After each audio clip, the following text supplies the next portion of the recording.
नमस्कार, मैं हूं संदीप चौधरी। आज सीधा सवाल में बात होगी इंडिया गठबंधन की, विपक्षी गठबंधन की। इस गठबंधन में ही घमासान मचा हुआ है। लोकसभा चुनाव में थोड़ी ताकत आती दिखी थी विपक्षी खेमे में। और मजबूती लेगा क्या इंडिया गठबंधन? 4 जून के बाद इसी साल यह सवाल था, लेकिन अब लग रहा है कि आंतरिक विरोध के चलते, इंटरनल कॉन्ट्रडिक्शंस के चलते, महत्वाकांक्षा के चलते और कमान किसके हाथ हो इसके चलते इंडिया गठबंधन क्या ताश के पत्तों की तरह बिखरता भी दिख रहा है। वजूद पर ही खतरा है या दरअसल अगुवाई कौन करेगा, इसकी लड़ाई शुरू हो गई है। और शुरुआत कर दी है ममता बनर्जी ने। 6 दिसंबर को बयान आया था ममता बनर्जी का कि मैंने इंडिया गठबंधन बनाया, अब जो लोग इसका नेतृत्व कर रहे हैं उन पर इसे संभालने की जिम्मेदारी है। अगर वो संभाल नहीं पा रहे तो मैं क्या करूं? और संभालने की जिम्मेदारी उन्हें लालू प्रसाद यादव, फिर शरद पवार आदि आदि नेता देते दिख रहे हैं। और ये जो सिलसिला है ये बढ़ता जा रहा है। अखिलेश यादव, अरविंद केजरीवाल भी ममता बनर्जी के साथ, और सीधे सीधे तृणमूल कांग्रेस और कांग्रेस के बीच तनातनी बढ़ गई। अब तो कांग्रेस के नेता यहां तक कह रहे हैं कि ये तो बीजेपी के फायदे के लिए ममता बनर्जी लगातार काम करती आई हैं। और जैसे ही राहुल गांधी, यहां पर अडानी फैक्टर भी काम कर रहा है, अडानी के मुद्दे पर हमलावर हुए तो विपक्षी खेमे में बहुत से लोग अब कन्नी काटते दिख रहे हैं। तो इंडिया की कमान किसके पास हो? राहुल गांधी को लेकर क्या सहज नहीं है अब घटक? यह अपने आप में बड़ा सवाल है। या कांग्रेस से दूरी का मतलब हम 90 के दशक की राजनीति की तरफ भी देख रहे हैं क्या? तीसरे मोर्चे की संभावनाएं, ये ट्रायल बलून कभी कभी बीच में उड़ा है, लेकिन कभी भी एक जामा पहनते हुए उस हकीकत तक पहुंचते हुए नहीं दिखाई दिया है 90 के दशक के बाद। लेकिन क्या अब इसकी एक स्ट्रॉन्ग पॉसिबिलिटी होती दिख रही है? इसी पर आज हम चर्चा करने वाले हैं। आप अपनी राय, अपने सुझाव और अपने सवाल हमें लगातार भेजिए। आपके सवालों की बिना पर ही अब सीधा सवाल और मुकम्मल कार्यक्रम होता जा रहा है। तो अपने सवाल लेकर डट जाइए। मच गया है घमासान, और घमासान मचा है किसके हाथ में हो कमान, इस सवाल को लेकर। अंग्रेजी में एक कहावत है, success has many fathers, failure has none. और यह राजनीति पर तो बिल्कुल सटीक लागू होती है। अब 4 जून का वो नजारा याद कीजिए। विपक्ष सरकार नहीं बना पाया। 234 पर इंडिया गठबंधन की कुल मिलाकर, सबकी मिलाकर सीटें हुई। बीजेपी 240 ज्यादा ले आई थी पूरे गठबंधन की सीटें मिलाकर भी, लेकिन खुद बहुमत से 32 सीट पीछे रह गई थी। पर वो दौर यह भी था जब बीजेपी ताल ठोक रही थी, अब की बार 370 पार, अब की बार एनडीए 400 पार। तो उन नारों की तुलना में हकीकत बहुत छोटी लगी, बौनी लगी। And there was a spring in the step of the opposition कि हां भाई, थोड़ा काबू में आती दिख रही है बीजेपी। विजयी रथ रोक दिया है, स्पीड ब्रेकर खड़ा कर दिया। और तब हर कोई ताल ठोक रहा था। कांग्रेस, नई ऊर्जा आ गई थी, कार्यकर्ताओं में जोश, शेर बताया जा रहा था, बब्बर शेर कार्यकर्ताओं को। भारत जोड़ो यात्रा को भी श्रेय देने की एक होड़ लगी हुई थी, राहुल गांधी के सर सेहरा बांधने की। यूपी में अखिलेश यादव वो गदगद थे, 37 सीटें वो जीत गए थे। फिर पटकनी देने में ममता बनर्जी भी कामयाब हो गई थी, वो भी खुश। महाविकास आघाड़ी 30 सीटें जीत गई 48 में से। तो उद्धव ठाकरे वो भी मुस्कुरा रहे थे और शरद पवार बहुत इत्मीनान से बैठे हुए थे। डीएमके 22 सीटें लड़ी, 22 की 22 जीत गई। तो एक वो कहते हैं ना, विन विन सिचुएशन थी सबकी, और लग रहा था कि अब विपक्ष आगे बढ़ेगा और मजबूती से घेराबंदी करेगा बीजेपी की। लेकिन हरियाणा और महाराष्ट्र के चुनाव ने खेल ही बदल दिया, और अब ब्लेम गेम शुरू हो गया है। भाई कांग्रेस ज्यादा ऐंठ में आ जाती है, वो घोड़े पर सवार हो जाती है 1 मिनट में। थोड़ी सी कामयाबी मिली नहीं कि दम्भ और गुरूर आ जाता है, फिर सुनती नहीं, अपनी चलाती है। हरियाणा में किसी के साथ कोई टाई अप नहीं किया, महाराष्ट्र में सबसे ज्यादा सीटों पर अड़ी रही, चेहरा नहीं बनने दिया किसी को। और जब ये चिंगारी थोड़ी भड़क रही थी, सुलग रही थी, उसमें घी डालने का काम कर दिया 6 तारीख को ममता बनर्जी ने। उन्होंने कहा मैंने इंडिया गठबंधन बनाया, अब जो लोग इसका नेतृत्व कर रहे हैं उन पर इसे संभालने की जिम्मेदारी है, अगर वो नहीं संभाल सकते तो मैं क्या करूं। अब लालू प्रसाद यादव मानो इंतजार ही कर रहे थे। उन्होंने कहा ममता को सौंपी जाए इंडिया गठबंधन की कमान, कांग्रेस के विरोध से कुछ नहीं होता। अब कांग्रेस के विरोध की बात वो क्यों कर रहे हैं?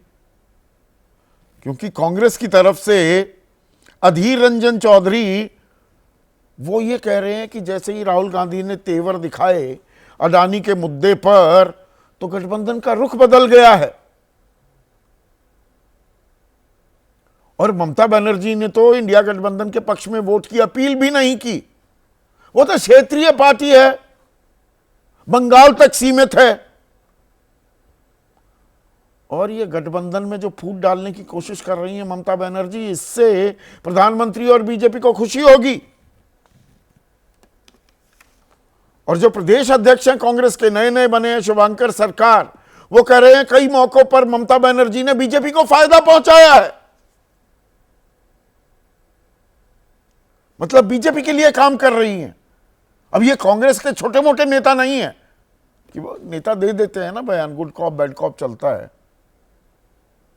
अधीर रंजन चौधरी लोकसभा में नेता प्रतिपक्ष भी रहे हैं, उनके प्रदेश अध्यक्ष कुछ ऐसा कहते सुनाई दे रहे हैं। और ये तब जब शरद पवार ने भी कहा कि हां भाई ममता बनर्जी को कमान क्यों ना दे दी जाए। अखिलेश यादव भी सकारात्मक है ममता बनर्जी को लेकर, नाराज भी चल रहे हैं। और नाराजगी देखिए, छोटी छोटी बात, वो छोटी छोटी बातें बड़ी कैसे हो जाती हैं। लोकसभा में जो सीटिंग अरेंजमेंट है उसमें फ्रंट रो पर एक ही सांसद के लिए जगह दी। विपक्षी खेमे की अगुवाई करने वाली कांग्रेस ने समाजवादी पार्टी को हत्थे से उखड़े। अखिलेश यादव की भाई 37 जीत के आए हैं, ऐसे थोड़ा सब कुछ आप ही करोगे। अरविंद केजरीवाल ने कह दिया कोई नथिंग डूइंग, विधानसभा में कोई गठबंधन नहीं होगा, एकला चलो। वो ममता बनर्जी के प्रति बहुत सकारात्मक है। सरकार बन गई विपक्षी खेमे की, एनसी की अगुवाई में, जम्मू कश्मीर में। कांग्रेस का कोई मंत्री नहीं है उसमें। तो ऑल इज नॉट वेल, यह बात तो साफ होती दिखाई दे रही है।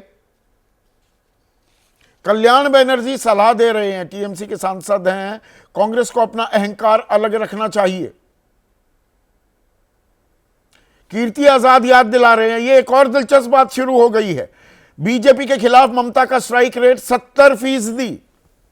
डीएमके का मैंने जिक्र किया, 22 सीटें लड़ी, 22 की 22 जीत गई, 100%। शिवसेना का भी, उद्धव ठाकरे गुट का 43%। शरद पवार गुट का 80% स्ट्राइक रेट था।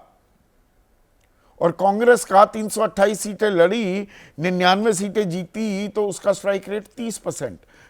हालांकि इसके अंदर थोड़ी आंकड़ों की जादूगरी की गई है, लेकिन मोटी मोटी तस्वीर क्या उभर कर आ रही है कि घटक कह रहे हैं कि भैया हम हैं तो कांग्रेस में थोड़ी बहुत जान आ गई, हमारी पद्धी चढ़ के कांधे पर रखकर बंदूक चलाकर ही कांग्रेस फायदा कर पा रही है, पर कांग्रेस को कमान देना हमारे लिए नुकसान का खेल भी हो रहा है।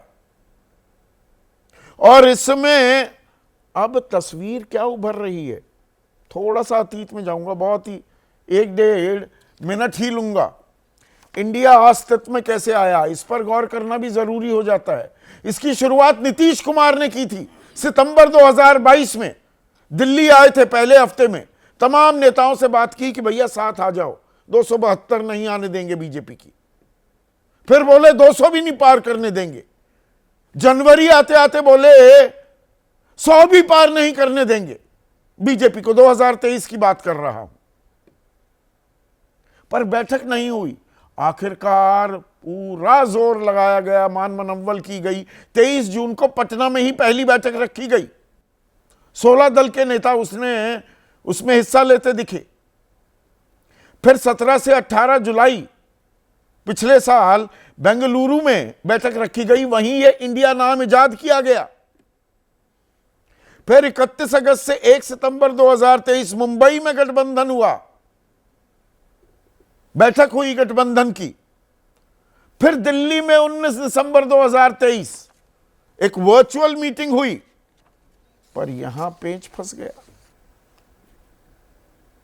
संयोजक के पद को लेकर, अध्यक्ष को लेकर दिक्कत आ गई। इंडिया का अध्यक्ष कौन होगा, संयोजक कौन होगा। मल्लिकार्जुन खड़गे अध्यक्ष हो जाएं, संयोजक नीतीश कुमार हो जाएं, उसमें पेंच डला। राहुल गांधी बोले अरे भाई ममता बनर्जी, अखिलेश यादव से भी पूछना पड़ेगा। नीतीश हत्ते से उखड़ गए कि नहीं नहीं, कांग्रेस का ही बनवा दो संयोजक, मुझे कोई जरूरत नहीं है। प्रस्ताव ठुकरा दिया उन्होंने। और 28 जनवरी को, ये 13 जनवरी की बात है, 28 जनवरी को वो तो झोला उठाकर चल दिए थे और एनडीए का हिस्सा बन गए। तो यही कवायद फिर से शुरू हो रही है क्या? और इसमें सिर्फ लड़ाई कमान की है या 90 का दशक भी आ रहा है? गैर भाजपा, गैर कांग्रेस गठबंधन की भी तैयारी हो रही है क्या? क्या क्षत्रप ये कह रहे हैं कि वो अपने अपने राज्यों में मजबूती से बीजेपी को टक्कर दें तो बीजेपी को सत्ता से बेदखल किया जा सकता है? कोई हमें कांग्रेस के पीछे चलने की जरूरत नहीं है। तो ऐसे में आज का जो सीधा सवाल है वो आपके सामने पेश करूं। पहले बयानबाजी सुन लीजिए, उससे अंदाजा लग जाएगा आपको।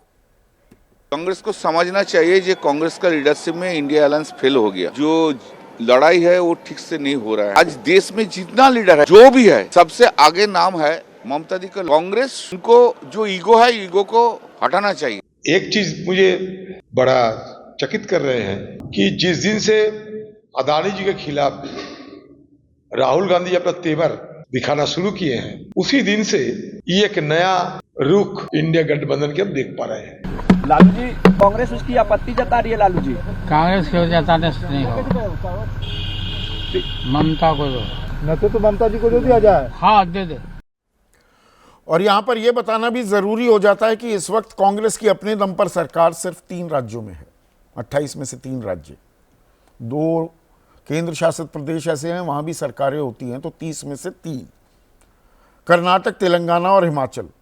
जबकि विपक्षी खेमे की पश्चिम बंगाल, तमिलनाडु, केरल, झारखंड, पंजाब, दिल्ली और जम्मू कश्मीर में सरकारें। ऐसे में आज का सीधा सवाल,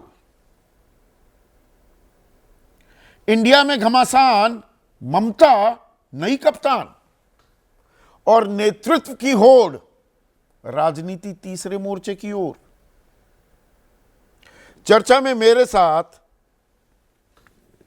कांग्रेस से लंबे समय तक जुड़े रहे राष्ट्रीय सचिव थे, जाने माने राजनीतिक विश्लेषक हैं पंकज शर्मा। इस पैनल में सबसे तजुर्बेकार नीरजा चौधरी, बहुत सी सरकारें बनती देखी हैं, कांग्रेस का एक छत्र राज भी देखा है, तीसरा मोर्चा भी देखा है, बीजेपी की सरकार भी देखी है और गठबंधन धर्म की सरकारें भी देखी हैं। इस पैनल में सबसे युवा आदेश रावल भी मेरे साथ जुड़ चुके हैं। तजुर्बा बहुत है, कांग्रेस को बाकायदा कवर करते हैं। स्टूडियो में मेरे साथ 3 वरिष्ठ पत्रकार होने वाले हैं, एक अभी आए नहीं हैं, दिबांग, और कहते ही एंट्री हो गई है दिबांग की, और विजय त्रिवेदी और विनोद अग्निहोत्री इस चर्चा में जुड़ चुके हैं। तो नीरजा, शुरुआत आपसे मैं करता हूं। ये ममता बनर्जी का ये कहना कि अगर इंडिया गठबंधन कांग्रेस नहीं संभाल पा रही तो मैं क्या करूं, और लालू का ये कहना कि ममता को सौंप दो कमान, ये हो क्या रहा है इंडिया गठबंधन में, विपक्षी खेमे में?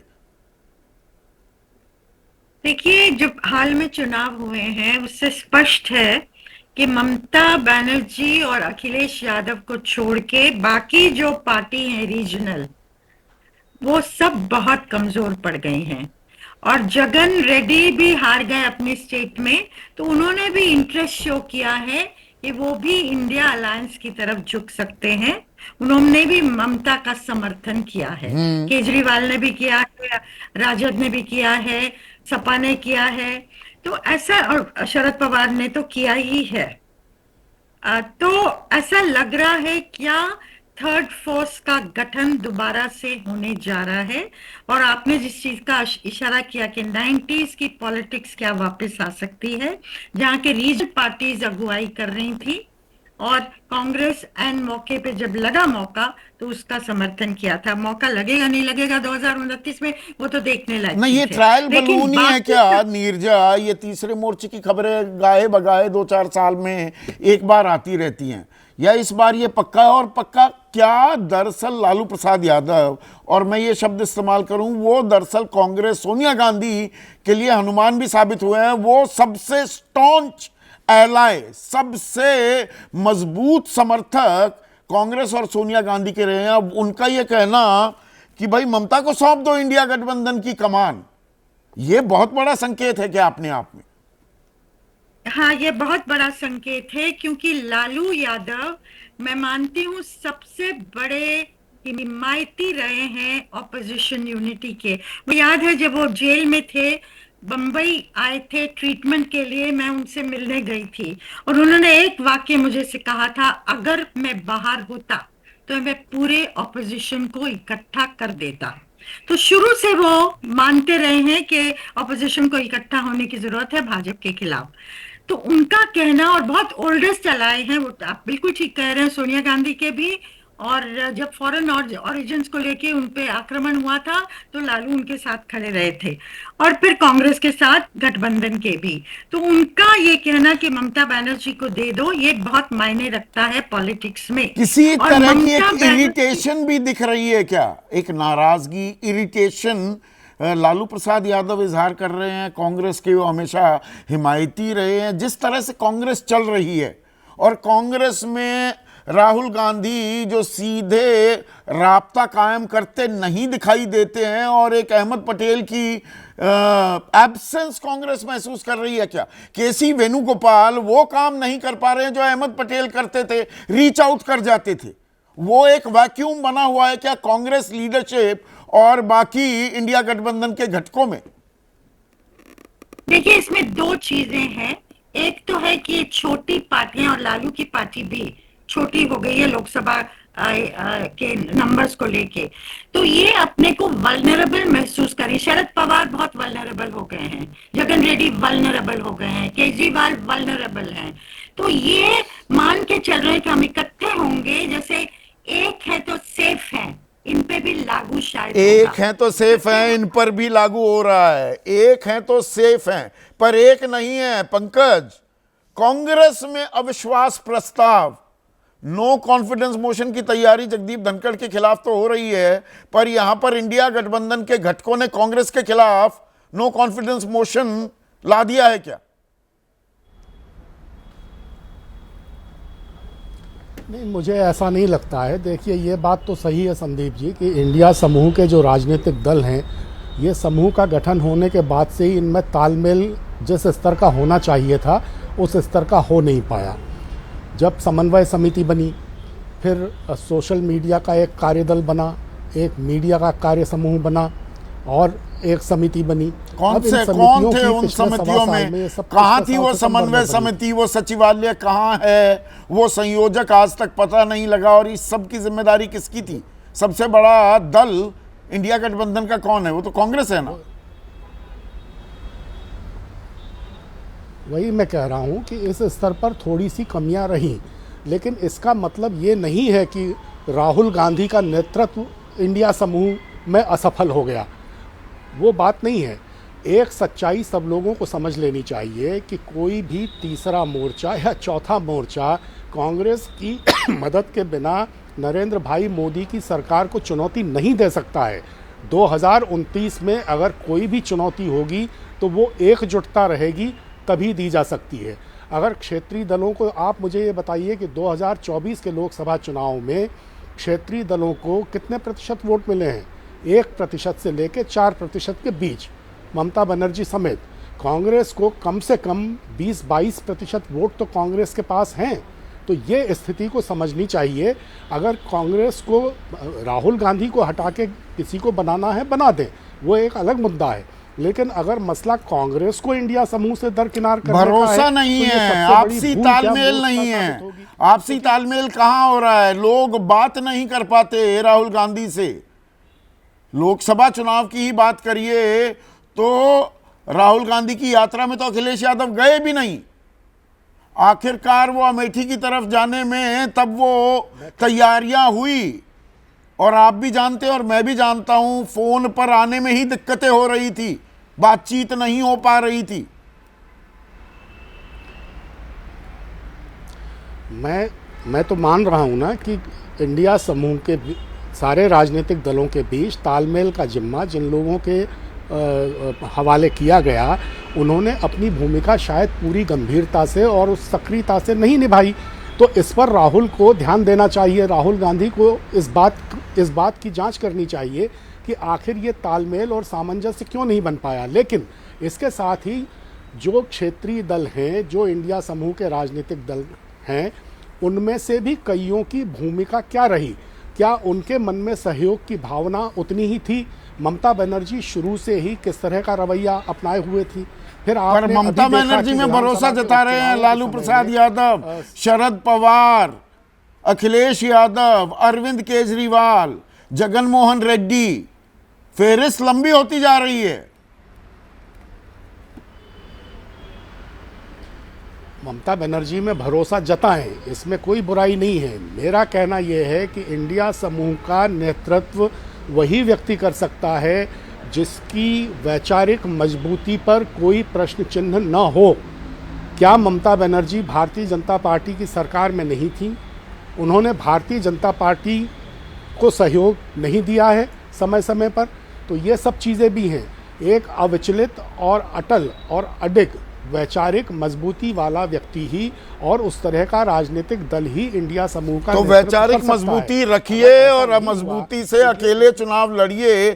क्या अब ये आईना भी विपक्ष दिखा रहा है विपक्ष के बाकी घटक कांग्रेस को? आदेश?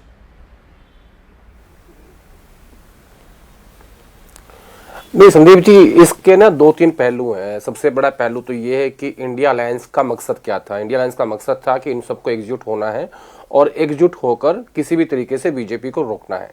और 240 पे रोक के राहुल गांधी और विपक्षी पार्टियों समेत खासतौर पर राहुल गांधी अपनी इसको अचीवमेंट बताते हैं कि हमने प्रधानमंत्री मोदी को बहुमत से रोक दिया। अगर आपको याद हो, जिस दिन नतीजे आए थे तो राहुल गांधी, सोनिया गांधी और प्रियंका गांधी विक्ट्री का साइन लेके कांग्रेस पार्टी की ऑफिस आई थी। उन्होंने कहा था कि देखिए ये हमारी जीत है। हालांकि कांग्रेस पार्टी तीसरी बार हारी थी, 99 सीट आई 52 से, लेकिन बावजूद उसको सेलिब्रेट किया गया। पहला मकसद तो ये था। अब जब इंडिया अलायंस बना था उसके अंदर एक सब ग्रुप था जिसमें ममता बनर्जी, शरद पवार, अखिलेश यादव और अरविंद केजरीवाल थे। ये चारों के ऊपर कोई ज्यादा भरोसा नहीं था और उत्तर प्रदेश में और जैसे हम बात कर रहे हैं, मैं ये बात जोड़ दूं एक सेकेंड आदेश, आपने क्योंकि शरद पवार का और केजरीवाल का जिक्र कर दिया, 4 नाम लिए, उनमें से 2 नाम। 8 बजे अरविंद केजरीवाल और शरद पवार की मुलाकात होने वाली है दिल्ली में। जारी रखिए अपनी बात। ठीक है, तो भाई ये एक सब ग्रुप था। अब आप देखिए ये जो स्टेटमेंट्स आ रहे हैं इसमें शरद पवार, आरजेडी, अखिलेश यादव, ये सब लोग यूपीए का हिस्सा रहे हैं। ये इंडिया अलायंस में तो है ही है, ये सब लोग यूपीए का भी हिस्सा रहे हैं। अब कांग्रेस पार्टी पहली बार इस विंटर सेशन में सिर्फ एक ही इश्यू पे फोकस कर रही है, वो है गौतम अडानी का इशू, और वो उससे दाएं बाएं नहीं भटक रही है। बल्कि समाजवादी पार्टी ने आरोप लगाया कि संभल का इशू था, आप संभल जाने की कोशिश कर रहे हैं, अलायंस से बात नहीं कर रहे हैं, और संसद में इस मुद्दे की आप बात करना नहीं चाहते। क्योंकि कांग्रेस पार्टी हर रोज एक नए क्रिएटिव तरीके लेके आती है और वो दिखाती है कि कैसे मोदी अडानी एक है, वो एक स्लोगन है, और उधर से राहुल और आज सोरोस बैग एक है, पर कुछ वो एक नारे स्लोगन है, लिखवा दोनों कर तरफ आ से चल रहा गई है। प्रियंका गांधी ठीक है? वाड्रा। तो बैग पे था, परसों स्टिकर था कमर के पीछे। इसके अलावा कल मुखौटे लगाकर बातचीत का वीडियो वायरल हो रहा था। गौतम, हाँ, तो वो रोज एक क्रिएटिविटी दिखाने की कोशिश विपक्षी पार्टियां कर रही हैं, खासतौर पर कांग्रेस पार्टी। तो मैं कह रहा था कि कांग्रेस पार्टी लगातार गौतम अडानी के इशू पे बनी हुई है, और ममता बनर्जी के राज्य में, पश्चिम बंगाल में गौतम अडानी की इन्वेस्टमेंट, केरला में इन्वेस्टमेंट, इन तमाम राज्यों में, और शरद पवार तो खुल के कहते ही हैं कि उनसे उनकी दोस्ती है। तो इसमें एक जो कॉमन मुद्दा है इंडिया अलायंस के बीच में, कि वो इस बात का है कि कांग्रेस पार्टी के तो अलावा मतलब बाकी समन्वय तो है ही गौतम नहीं अडानी ना, के विषय के ऊपर आपस में एक मत दूसरे नहीं के है। साथ बैठकर मजबूती नहीं दिखा रहे, ये बात तो साबित हो रही है। और उस पर चाहे अधीर रंजन चौधरी का बयान हो या शुभंकर सरकार का कि ये तो बीजेपी के लिए काम कर रही है ममता, अडानी को लेकर जैसे ही बात हुई तो गठबंधन में इधर उधर हो गए। तो कांग्रेस कोई रीच आउट तो करती नहीं दिख रही है। कांग्रेस तो कह रही है हम सही, पूरा विपक्ष बाकी गलत।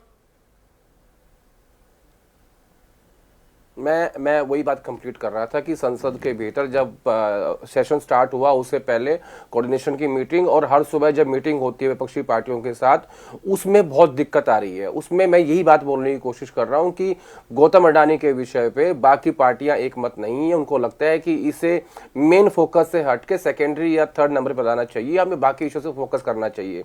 लेकिन राहुल गांधी और कांग्रेस पार्टी जो है, उनका जो मेन फोकस है वो गौतम अडानी है। तो यहाँ कोऑर्डिनेशन जो है वो हो नहीं पा रहा है, और समन्वय की जो कमी दिख रही है वो सिर्फ एक विषय पे है, गौतम अडानी के विषय पे। इसके अलावा इंडिया अलायंस एकजुट है। आप देखिए, आज धनखड़ साहब के खिलाफ अविश्वास प्रस्ताव आया तो उसमें सारी पार्टी आपको एकजुट दिखाई दी। यानी जो जहां पे इकट्ठा नहीं हो पा रहे हैं वो सिर्फ गौतम अडानी है, इसके अलावा इंडिया अलायंस इकट्ठा है। जैसे मैंने पहले स्टार्टिंग में कहा था कि इंडिया अलायंस का जो मेन मकसद था लोकसभा चुनाव, वो पूरा हो चुका है। उसमें कहीं भी विधानसभा चुनाव का तो कमिटमेंट आप कह रहे हैं कोई ये मच अडो अबाउट नथिंग है, ये तिल का ताड़ बनाया जा रहा है, अडानी का मामला है, बस उसमें दिक्कत है, बाकी इंडिया गठबंधन एक साथ है, एकजुट है, ऐसा आपको लग रहा है विनोद?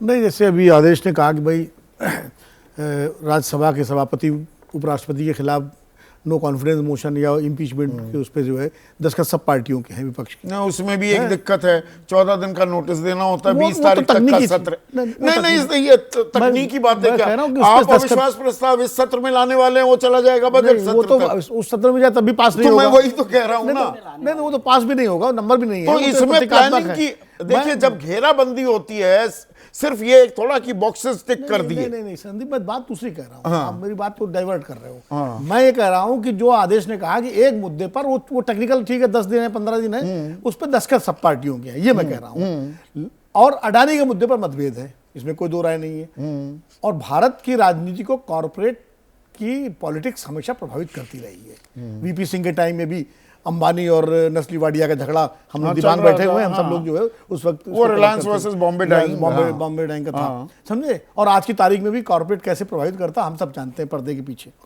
खैर, इंडिया अलायंस, पहली बात तो यह है कि ममता बनर्जी अगर नेता बन जाएंगी तो भी करेंगी क्या? लोकसभा चुनाव तो 2029 में। नहीं तो लालू क्यों कह रहे हैं? नहीं, वही मैं कह रहा हूँ, लालू इसलिए कह रहे हैं कांग्रेस को दबाव में लाने के लिए, क्योंकि बिहार के चुनाव होने हैं इसी 2025 में। शरद पवार क्यों कह रहे हैं? वहां तो शरद पवार अपनी हार की वो बचा रहे हैं, वो कांग्रेस पे ठीक रहा। तो ये है ना, तो अरविंद केजरीवाल भी ममता बनर्जी की तरफ ज्यादा सकारात्मक है, अपने कारण है, अखिलेश भी। तो मतलब काफी दिक्कतें हैं ना, सिर्फ अडानी दिक्कत नहीं है। नहीं, अपने कारण है। देखिए, लालू यादव को बिहार में ज्यादा से ज्यादा सीटें लड़नी है, विधानसभा में कांग्रेस को दबा के रखना है, अलग वो कर नहीं सकते, क्योंकि ये उन्हें भी मालूम है। शरद पवार अपनी हार का ठीकरा कांग्रेस में फोड़ना चाहते हैं, उद्धव ठाकरे भी उसको कांग्रेस में फोड़ना चाहते हैं। ये आपके जो है क्या कहते हैं अरविंद केजरीवाल का भी दिल्ली का चुनाव है, उसमें उनको सपोर्ट चाहिए, इंडिया गठबंधन उनकी तरफ झुका दिखाई पड़े, बड़े नेता दिखाई पड़े तो उसका उनको फायदा लेना है। तो यहाँ अपनी अपनी लड़ाई है। कांग्रेस दिल्ली में लड़ेगी, अकेले लड़ेगी। तो इंडिया अभी लोकसभा चुनाव तो बहुत दूर है, तो नेता अगर ममता बनर्जी को बना भी दो या किसी को बना दो तो अभी उसका होना क्या है? नेता तो वो है नहीं, और संयोजक की जरूरत नहीं है आपको लगता नहीं, है? संयोजक कि की जरूरत- इंडिया गठबंधन संयोजक की को जरूरत तो कोई लोकसभा- सचिवालय ना हो, कोई ये सब तो- समन्वय ये समिति सब ना तो- हो, कुछ भी नहीं है। ये सब तो लोकसभा चुनाव से पहले होना चाहिए हाँ, था। तो अब ये तो- भी नहीं हो रहा है। अब भी होना चाहिए, लोकसभा चुनाव से पहले भी होना चाहिए। लेकिन जो पंकज शर्मा कह रहे हैं मैं सहमत हूं, कांग्रेस को माइनस करके आपका किस तीसरे मोर्चे की बात करते हैं? तीसरे मोर्चे में चंद्रबाबू नायडू हैं क्या? तीसरे मोर्चे में नीतीश कुमार हैं क्या? तीसरे मोर्चे में चिराग पासवान है क्या? तीसरे मोर्चे में ये जो है क्या कहते हैं, और आप नाम ले लीजिए, क्या ममता बनर्जी और लेफ्ट एक साथ बैठेंगे? तीसरा मोर्चा हम लोग कवर कर चुके हैं। तब था जो नाम मैंने गिनाए सब तीसरे मोर्चे में थे, तब तीसरा मोर्चा था और तब तीसरे मोर्चे की ताकत थी, तब जाके नरसिम्हा राव ने समर्थन दिया था यूनाइटेड फ्रंट को। तो और नॉन बीजेपी ने स्टार्टर दिया था आपको लग बीजेपी रहा है? को। मैंने वो ट्रायल बलून की बात की, या दरअसल जमीन तैयार हो रही है? देखिए, जमीन तैयार हो कि रही ये है। एनडीए वर्सेस इंडिया में काम नहीं चलेगा, कई नेताओं को अब ऐसा लगने लगा है। देखिए, नेता का काम क्या होता है? किसी भी अलायंस का जो नेता है उसका क्या काम होता है कि आप नई सोच दें, नए आइडियाज दें, ठीक है, आप परफॉर्मेंस दिखाएं अपना। तो क्या कांग्रेस परफॉर्मेंस दिखा पाई? क्या कांग्रेस के नेता नए आइडियाज दे पाए? आप अडानी पर चिपके हुए हैं तो अडानी पर ही चिपके हुए हैं। महाराष्ट्र में इतना बड़ा चुनाव हुआ, महाराष्ट्र में जिस तरह से मुद्दे आपको खड़े करने चाहिए थे, आपने क्या किया? जो मुद्दे आपने लोकसभा चुनाव में लगाए थे वही आप मुद्दे लेकर फिर मैदान में आ गए। मैं ये कह रहा हूं कि जब तक आपका राजनीति, जमीनी राजनीति पर पकड़ नहीं होगी, आप नए मुद्दे नहीं ला सकते। प्रज्ञान इस हमारे मामले में दर्शक जो आप बात कह रहे हैं दिबांग, पिछले चुनावों के नतीजों और गठबंधन में खींचतान से साबित हो गया है कि कांग्रेस गठबंधन का नेतृत्व ठीक से नहीं कर सकती, क्योंकि आप मुद्दे नहीं उछाल पा रहे हैं, आपकी परफॉर्मेंस नहीं है, आपका समन्वय करने की क्षमता नहीं है आपके अंदर वो लोग नहीं है, वो क्षमता नहीं है कि लगातार लोगों से फोन उठाएं, बात करें, भाई क्या हो रहा है। लोगों से छोड़िए, आपके जो अंदर घटक संवाद- है उनके नेताओं के साथ कौन संपर्क में है? वही मैं कह रहा ये हूं, मेरे लोगों से ख्याल मेरा से ये मतलब, सबसे बड़ा सवाल है जी। आज की तारीख में। कांग्रेस में कौन संदीप, बात मेरा करता लोगों है? से मतलब आम लोग नहीं, मैं घटकों से, आपके घटक दलों के नेताओं से कौन बात- है वो कांग्रेस आप का? घटक दल का छोड़ दीजिए, थोड़ा आपको आप- आइडिया है? मुझे आपकी- आइडिया नहीं लग पाया कौन बातें करता है। घटक दल छोड़ दीजिए, हाँ। आपकी अपनी पार्टी के अंदर अपने नेताओं के साथ बैठकर बातचीत नहीं हो पाती, आप बैठक से उठकर चले जाते हैं सीधा रूट कर। तो अब आप इस हालत में हो, विपक्ष में हैं, तो बहुत जरूरी है इन सब तीन क्वालिटीज के अलावा आपके अंदर जुझारूपन हो। क्या जुझारूपन है आपके अंदर? ये जो शगुफा आप छोड़ रहे हैं पार्लियामेंट में, ठीक है, शगुफे काम करते हैं एक हद तक, लेकिन उसके पीछे सोच जरूरी है, उसके अवधेश पीछे कुमार हैं, आइडिया बलियावासी जरूरी है। हैं, वो ये कह रहे हैं कि ममता बनर्जी की पार्टी तो लोकसभा चुनाव में भी साथ नहीं थी, अब भी साथ नहीं है, कौन सी बड़ी बात होगी? नहीं, मेरे ख्याल से ममता बनर्जी को मौका मिलना चाहिए। जुझारू नेता हैं, लगातार लड़ती आई हैं बीजेपी से, और तमाम अखिल कोशिशों भारतीय के स्तर पर बावजूद ये एक बड़ा टॉकिंग पॉइंट ये भी है, ममता बनर्जी क्या उनकी वो धमक, वो करिश्मा पश्चिम बंगाल की बाउंड्री से बाहर भी है क्या? राहुल गांधी कम से कम एक एक्सेप्टेबल ऑपोजिशन फेस है पूरे भारत में, ममता बनर्जी तो सिमट जाती हैं पश्चिम बंगाल में ही। क्योंकि उन्होंने बाहर अभी कोशिश नहीं की है। त्रिपुरा राहुल में गांधी की, ने असम जो में की, क्या हुआ? एक राहुल सीट नहीं मिली? राहुल में या ममता बनर्जी ने राहुल की, असम गांधी में ने की? जो अभी जगह बनाई है, वो अभी जगह उन्होंने लंबे समय से रहकर बनाई है। मुझे लगता है कि चूंकि कांग्रेस जो है जिस हालत में आ गई है, जहां ज्यादातर एलाई उनके साथ खुश नहीं लगते हैं, मेरे ख्याल से ग्रेसफुली उनको एक जगह छोड़ देनी चाहिए। यह एक अपने आप में रणनीति है। आप अखिल भारतीय स्तर पर चेहरा दीजिए ही ना, अपने अपने राज्य में मजबूती से कौन लड़ेगा? आप देखिए, बड़े चुनाव जो होने वाले बीजेपी के खिलाफ दिल्ली में चुनाव होने वाला है, बिहार में चुनाव होने वाला है, दोनों जगह बहुत कारगर रहेंगी अगर ममता बनर्जी सामने आ जाती हैं कांग्रेस के मुकाबले। मुझे अभय लगता है पांडे दोनों हैं हमारे एक और दर्शक कटिहार बिहार से, विजय भाई, वो कह रहे हैं इंडिया गठबंधन की ये मजबूरी है कि उसमें सभी लोग अपने आप को बड़ा नेता घोषित करने में लगे हुए हैं। बड़ा नेता कौन, ये भी लड़ाई हो रही है। ठीक बात है, लेकिन मुझे याद आ रहा है कि जो अभी इंडिया गठबंधन की हम जो बात कर रहे हैं, इसके लिए जो उत्तर प्रदेश के मुख्यमंत्री योगी आदित्यनाथ, उनका नारा इनको जो एक्सेप्ट कर लेना चाहिए, और प्रधानमंत्री जी का नारा, बटेंगे तो कटेंगे और एक है तो सेफ है। मेरे ख्याल से इनसे ज्यादा किसी के लिए उपयोगी नहीं है वो। हाँ, समझे? तो उस नारे को भले ही वो भारतीय जनता पार्टी ने दिया, उसको वो दे ना दे क्रेडिट, लेकिन उस पर काम करना चाहिए। अब बड़े नेता कौन होते हैं, जैसे दिबांग ने भी कहा कि जिसके पास आइडिया हो। अभी आप सोचिए, इंडिया गठबंधन से पहले सोचिए, संसद अभी चल रही है, संसद के दोनों सदनों में, राज्यसभा और लोकसभा में विपक्ष के नेता का पद आपके पास है, कांग्रेस के पास है, दोनों जगह। लोकसभा में राहुल गांधी जी हैं, राज्यसभा में मल्लिकार्जुन खड़गे। तो क्या होना चाहिए, हर सुबह कोई स्ट्रेटेजी तय होनी चाहिए ना। क्या वो स्ट्रेटेजी बन रही है?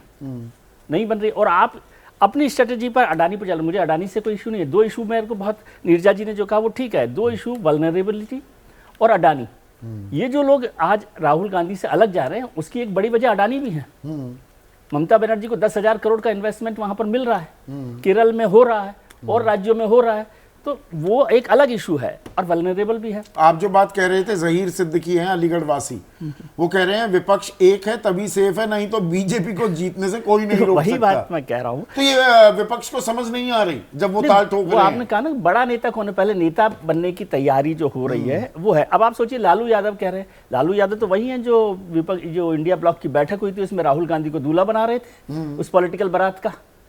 अब ऐसा क्या बदल गया? वो डॉक्टर राजेंद्र हैं, वाराणसी वासी हैं, काशी नगरी से। ये बहुत ही बढ़िया सवाल है इनका। कांग्रेस ऐसे मुद्दे उठा रही है जिनका सीधा संबंध जनता से नहीं है, ऐसे में कोई भी क्षेत्रीय दल साथ क्यों रहेगा? अडानी का मुद्दा राहुल जी बहुत पहले से उठा रहे हैं। अभी आपने इतने इलेक्शंस देख लिए, उसमें कहीं पर भी वो कोई तो फायदा होना चाहिए ना किसी चीज का। क्या कोई पॉलिटिकल फायदा हो रहा है? लोकसभा चुनाव ये लोगों से जुड़ा मुद्दा नहीं है। अगर वो ये कह रहे हैं कि कुछ लोगों को ही सारी ताकत, पैसा कमाने का जरिया, देश के संसाधन दिए जा रहे हैं और वो बेरोजगारी या बढ़ती महंगाई या बढ़ती गरीबी का एक कारण है। सर वक्त के साथ आप समझिए ना, 1990s में लिबरलाइजेशन के बाद ये कॉन्सेप्ट ही बदल गया। आप वेल्थ क्रिएटर्स पर आ गए। आज सबको अच्छा पैसा, अच्छी नौकरी, अच्छा काम चाहिए, ठीक है। और वो वेल्थ क्रिएटर्स के बिना, मैं ये कह रहा हूँ है कि नहीं है मुद्दा, लेकिन क्या जनता ने इसे एक्सेप्ट किया है? जनता ने तो एक्सेप्ट नहीं किया। वो चुनावों के नतीजे बता रहे हैं आपको, और आप लेकिन उसके बाद भी चल रहे हैं।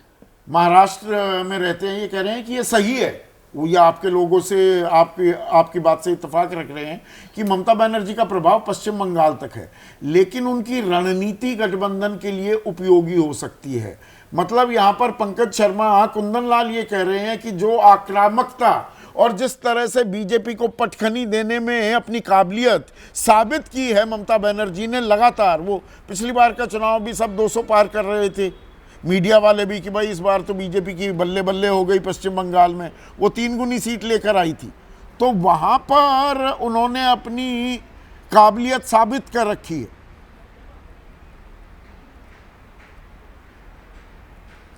कांग्रेस की आक्रामकता में भी कोई कमी नहीं है।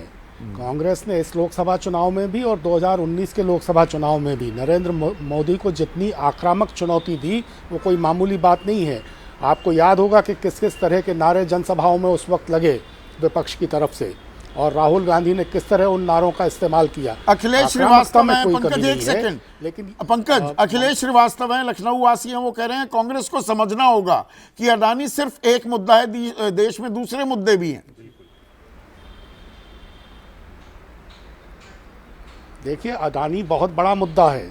अडानी की वजह से पूरे देश के अर्थतंत्र की जो संरचना बदल रही है और बहुत कुछ बदल चुकी है, उसकी वजह से सामाजिक संरचना पर जो असर पड़ रहा है। आप अपने सहयोगियों को नहीं समझा पा रहे, देश की जनता को कैसे समझाएंगे? सवाल ये भी हो जाता है ना पंकज। अब ये अपने सहयोगियों को कांग्रेस समझा नहीं रही, देश को कैसे समझाएगी? अभी जैसे जिक्र हुआ कि हर प्रदेश में अडानी का जो निवेश है उसकी वजह से भी तरह तरह की आवाज़ें उठ रही हैं। वो भी एक कारण है, प्रदेशों को निवेश भी चाहिए, तो उस वजह से भी थोड़ा कुछ हो रहा है। और आप तो सब समझते हैं कि कॉरपोरेट किस तरह की भूमिका अदा करता है राजनीतिक दलों को तितर-बितर करने के लिए, राजनीतिक दलों की भीतर की संरचना को तय करने के लिए, तो वो भी तो एक खेल चल रहा है। और कहीं ऐसा तो नहीं है कि लालू यादव बिहार में कांग्रेस की बैसाखी से मुक्त होना चाहते हैं? ये बागपत में त्रिलोक चंद जी रहते हैं।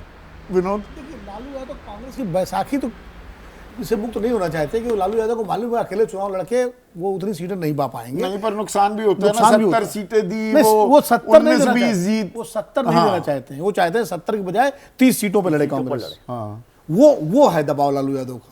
और वो कोशिश यही होगी कि कांग्रेस उतनी सीटों पर लड़े जितनी लालू यादव चाहें। दूसरा भी मेरे पास एक और मैसेज आया है एक बिहार से ही कि जो कांग्रेस के प्रदेश अध्यक्ष हैं अखिलेश प्रसाद सिंह, वो लालू यादव के बहुत करीबी माने जाते हैं। हाँ बिल्कुल है। और शायद उनको बदलने की कोशिश भी हो रही है। तो ये भी एक दबाव लालू जी डाल रहे हैं। तो ये सब इंटरनल पॉलिटिक्स भी और इसी में एक और कड़ी जोड़ रहे हैं संजय मिश्रा, हमारे दर्शक हैं भदोही उत्तर प्रदेश से आदेश, वो कह रहे हैं असल में कांग्रेस को क्षेत्रीय दलों की जरूरत है, लेकिन क्षेत्रीय दल कांग्रेस के बिना भी चुनाव जीत सकते हैं। हालांकि यहां पर मैं थोड़ी नाइत्तेफाकी अपनी तरफ से भी दर्ज करा दूं, 37 सीटें जो अखिलेश यादव जीते लोकसभा चुनाव में, उसमें कांग्रेस साथ ना होती तो ना हो पाता। मेरा ये मानना है, मेरा अपना आकलन है।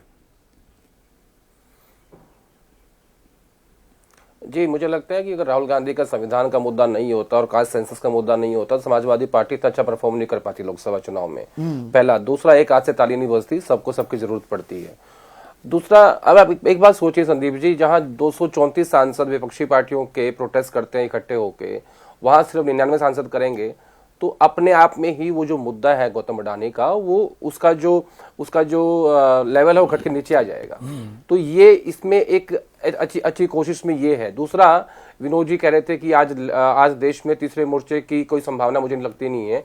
दरअसल इस देश में इस वक्त दो ही वोट हैं, एक वोट है जो प्रधानमंत्री मोदी के साथ है और दूसरी वोट है जो खिलाफ है। तो इस ऐसी स्थिति में तीसरे मोर्चे संभावना कहीं दिखती ही नहीं है और ना ही बन सकती। तो कांग्रेस पार्टी की दिक्कत ये है, राहुल गांधी की दिक्कत ये है आज की स्थिति में कि वो गौतम अडानी के मुद्दे से हटने के लिए राजी नहीं है। और इंडिया अलायंस की बाकी पार्टियों की समस्या ये है कि उन सबके संबंध, उनके राज्यों में इन्वेस्टमेंट और उन सबकी राजनीतिक और कॉर्पोरेट मजबूरियां हैं कि वो इस मुद्दे को अपनी पहली प्राथमिकता नहीं रख सकते गौतम अडानी के विषय को। तो यहाँ पे पेच फंसा हुआ है। इसीलिए कोऑर्डिनेशन कमेटी की मीटिंग या जो रोज सुबह बातचीत होती थी विपक्षी पार्टियों की, वो ढंग से नहीं हो पा रही है। इसीलिए अलग अलग पार्टियों की ये आवाज उठ रही है। ठीक है दिबांग, इसको मैं दूसरे तरीके से अगर पेश करूं, हमने नो कॉन्फिडेंस मोशन की भी बात की। अब ये तो जग जाहिर है कि भाई चेयरमैन जो हैं राज्यसभा के, देश के उपराष्ट्रपति जगदीप धनखड़, उनके खिलाफ नो कॉन्फिडेंस मोशन लाओ, वो 14 दिन का पीरियड हो ना हो, वो गिरेगा। हाँ। ये भी जो नो कॉन्फिडेंस मोशन विपक्षी खेमे के घटक ला रहे हैं कांग्रेस के खिलाफ, ये भी गिरेगा या इसमें बात आगे बढ़ सकती है? राजनीति का खेल, परिस्थिति बदल सकती है। मैं एक आपको उदाहरण देना चाहता हूं, उससे बात बहुत साफ हो जाएगी। देखिए, बोफोर्स का मामला था, कोत्रोचकी थे, राजीव गांधी, दो कैरेक्टर थे, राहुल गांधी माफ कीजिए, कोत्रोचकी से मिला, हाँ राजीव गांधी, बिल्कुल राजीव गांधी, कोत्रोचकी, दो लोग थे। बोफोर्स का मामला था, विश्वनाथ प्रताप सिंह ने यह मुद्दा उठाया जिनको बहुत जमीनी पकड़ थी। वही चीज यहां पर राहुल गांधी करना चाह रहे हैं। दो लोग हैं, प्रधानमंत्री मोदी और एक बिजनेसमैन, नाम था या नहीं था, पूरा आप ये देखिए, देश को आकर्षित कर आप दिया। ये देखिए वहां किस तरह से रणनीति बनाई उस व्यक्ति ने, वो तो हम लोगों ने बहुत क्लोजली फॉलो किया उनका, किस तरह से रणनीति बनाई, किस तरह से इनको हराया।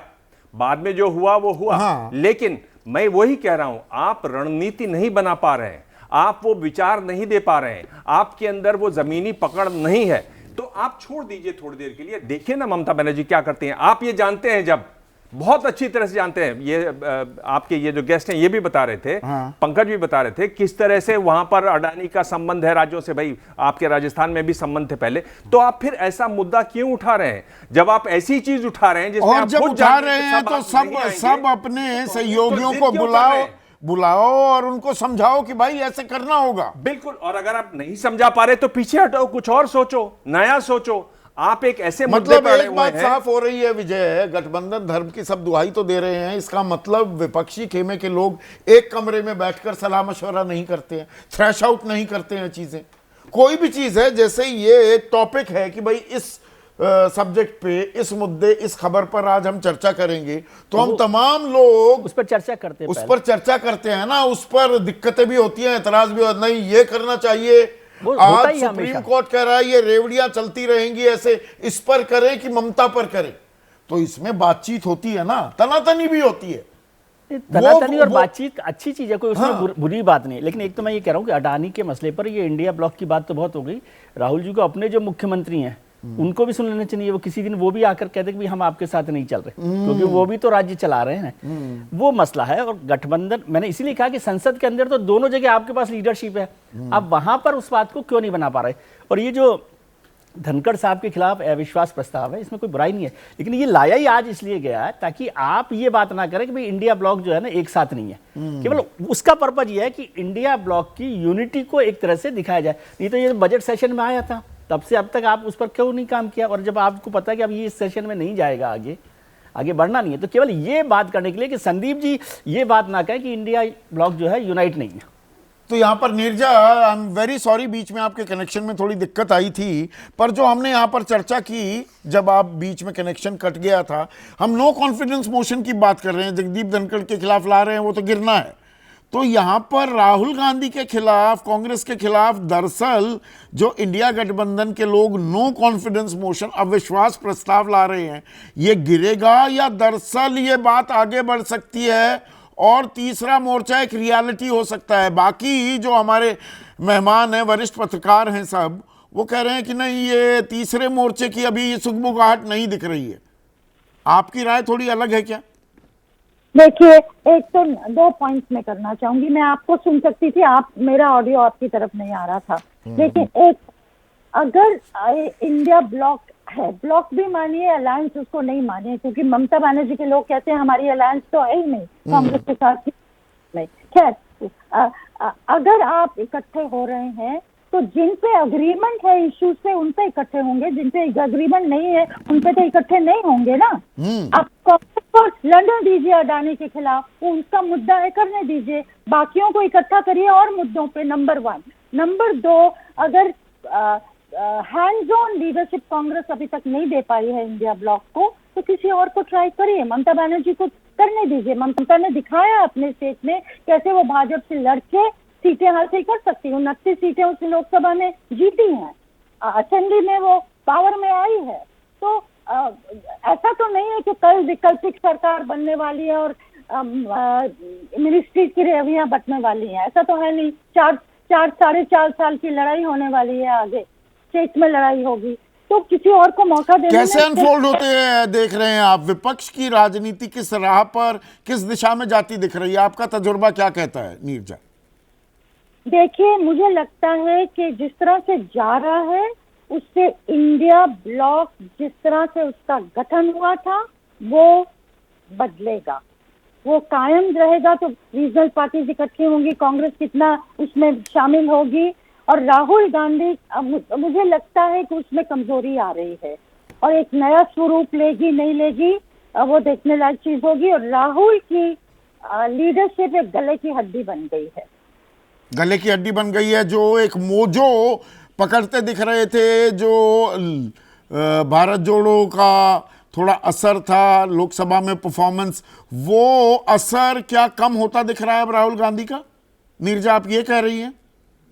हाँ, जो उनका बहुत बड़ा उनकी उपलब्धि थी, जो लोग कहते थे 4,000 किलोमीटर चल के हमारे पास आए और पप्पू इमेज खत्म हो गई थी, लोग विकल्प के रूप में उनको देख रहे थे, हालांकि प्रधानमंत्री के रूप में देख रहे थे, उसमें बहुत सवाल है। लेकिन बहुत सिंसियर आदमी है, हिम्मती आदमी है, उस तरह से देख रहे थे। ये दोनों जो हार हुई है ना, हरियाणा और महाराष्ट्र की, और कहीं ना तो मोमेंटम प्ले का भी खेल हो रहा है क्या? मोमेंटम बरकरार नहीं रख पा रही है क्या कांग्रेस और राहुल? आपको जोड़ना चाह रहे थे? मैं ये जोड़ना चाह रहा, मोमेंटम वाली बात तो सही है, सहमत हूँ। हरियाणा और महाराष्ट्र के नतीजों की वजह से मोमेंटम तो बिगड़ गया उसका। लेकिन ममता बनर्जी के साथ जो दिक्कत है, ममता बनर्जी, देखिए, लीडर वो होना चाहिए जो एकोमोडेटिव हो। ममता बनर्जी क्या पश्चिम बंगाल में इंडिया ब्लॉक के दूसरे दलों को एकोमोडेट करेंगी? क्या वो लेफ्ट को एकोमोडेट करेंगी? क्या वो कांग्रेस को एकोमोडेट करेंगी? आप लीडर तो बनना चाहते हैं, लेकिन आप अपनी गढ़ में किसी को एक सीट नहीं देने को तैयार हैं, तो कैसे बात बनेगी? लीडर जो भी बने, चाहे क्षेत्रीय दल का ही बने, लेकिन उसको एकोमोडेटिव तो होना पड़ेगा ना। अगर चौधरी देवीलाल लीडर थे, वीपी सिंह की बात की अभी दिवांग ने, तो उसमें चौधरी देवीलाल की बड़ी भूमिका थी, वो एकोमोडेटिव थे। ये देखना पड़ेगा। तो यहां समस्या ये है, हर किसी दिन सुरजीत थे कोऑर्डिनेटर, वो एकोमोडेटिव थे। मैं यही आखिरी सवाल विजय आपसे पूछना चाहूंगा, विजय और दिवांग, 15-15 सेकंड आप दोनों के पास हैं। इस इंडिया गठबंधन का हरकिशन सिंह सुरजीत ढूंढ पाएंगे ये कभी?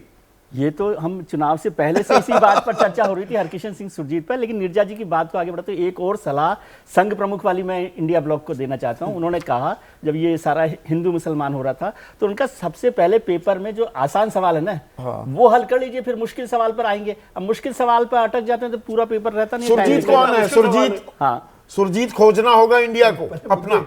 बिल्कुल ज़रूरी है, क्योंकि इस तरह के लोग होने चाहिए जिनसे लगातार संवाद होता रहे, जिनकी बात लोग माने, जिनकी कोई इज्जत हो सबके लिए। ऐसे ही आप अगर फैलते रहेंगे और ऐसे ही अगर आप लहराते रहेंगे तो रायता फैल जाएगा, समेटना, हाँ समेटना मुश्किल हो जाएगा।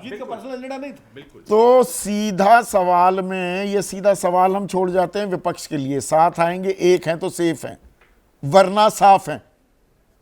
सीधी सी बात है। आज इतना ही।